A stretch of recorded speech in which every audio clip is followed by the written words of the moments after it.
बिस्मिल्लाहिर्रहमानिर्रहीम। अस्सलाम वालेकुम viewers, welcome to my channel cooking with Malika. उम्मीद है कि आप सब खैर आफियत से होंगे। अल्लाह ताला आपको हमेशा खुश आबाद रखे, आमीन सुम्मा आमीन। तो व्यूअर्स, आज हम बिल्कुल सैलड बार जैसा रशियन सैलड की रेसिपी लेकर आपकी खिदमत में हाजिर हैं।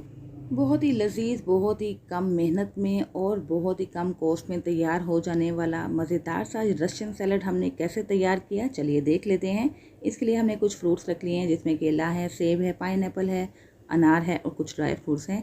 और अब हमने एक बाउल ले लेना है। इसके अंदर हाफ पैक हमने क्रीम का शामिल कर देना है। जो डब्बे की क्रीम होती है ना, आधा कप वो ले लीजिएगा। और उसके बाद 3 से 4 टेबल स्पून शामिल कर देंगे मायोनीज़। 1/4 टीस्पून नमक शामिल कर देंगे और 1/4 टीस्पून काली मिर्च का पाउडर शामिल कर देंगे। 1 चुटकी सफ़ेद मिर्च पाउडर शामिल करेंगे। अगर आपके पास ये है तो डाल दीजिए, वरना इसको स्किप कर सकते हैं। 2 चम्मच भर के हम इसके अंदर पिसी हुई चीनी शामिल कर देंगे। चीनी आपने पीसी हुई ही इस्तेमाल करनी है ताकि ये जल्दी से जज़्ब हो जाए। और उसके बाद इस क्रीम के मिक्सचर को हमने डाइल्यूट करना है। इसको डाइल्यूट करने के लिए इसके अंदर 3 से 4 टेबल स्पून के करीब शामिल कर देंगे दूध ऐड करने के बाद हमने एक विस्कर ले लेना है और इस क्रीम को अच्छे तरीके से विक्स कर लेंगे। तकरीबन 30 सेकंड से 1 मिनट तक ज़रूर विक्स कीजिएगा, जिससे ये क्रीम फ्लफ़ी भी रहेगी, थोड़ी वज़न में हल्की भी हो जाएगी और सारी चीज़ें इसके अंदर मिक्स भी हो जाएंगी।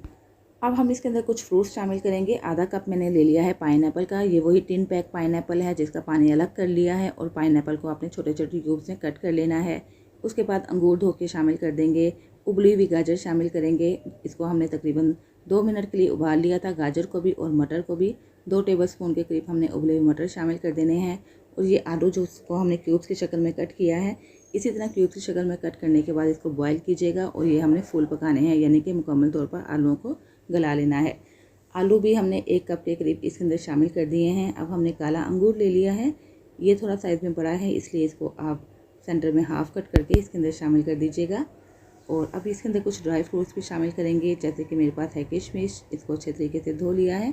धोने के बाद शामिल कर देंगे। और बादाम है, काजू और पिस्ता है, ये भी इसके अंदर ऐड कर देंगे, जिससे कि रशियन सैलड का फ्लेवर बहुत ही अच्छा आता है।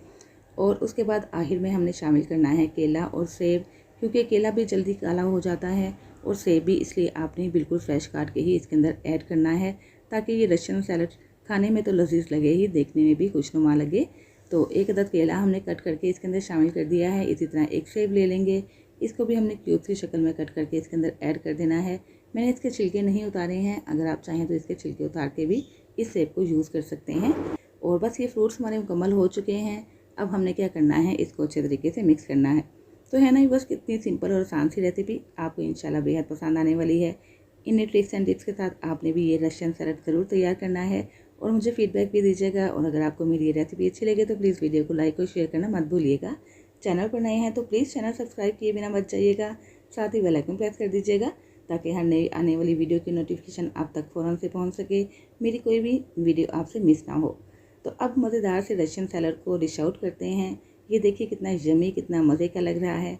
पार्टीज़ में या फंक्शंस में आप इसको अरेंज कर सकते हैं। मेहमानों के आ जाने पे बनाइए, बच्चों के लिए बनाइए। बहुत ही हेल्दी किस्म की और लजीज किस्म की रेसिपी है। सबसे मज़े की बात ये कि कम कॉस्ट में तैयार हुई है और हाइजेनिक भी है। अब आपको रशियन सैलड खाने के लिए किसी भी महंगे रेस्टोरेंट या सैलड बार जाने की ज़रूरत नहीं है, क्योंकि पैसे भी ज़्यादा लगेंगे और शक व शुबा भी रहेगा कि ये हाइजेनिक है या नहीं। तो इसलिए बस घर में बनाइए और इंजॉय कीजिए। इसके साथ ही इजाज़त चाहती हूँ, फिर हाजिर होंगी इंशाल्लाह एक नई रेसिपी के साथ। अपना बहुत सा ख्याल रखिएगा, मुझे भी दुआ में याद रखिएगा। अल्लाह हाफिज़।